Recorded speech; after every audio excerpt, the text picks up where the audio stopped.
Друзья, всем привет!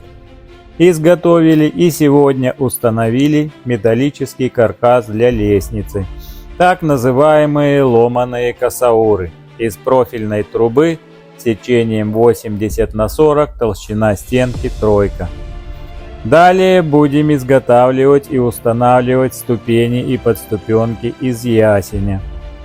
Друзья, пишите комментарии, ставьте лайк и обязательно подпишитесь. Всем пока!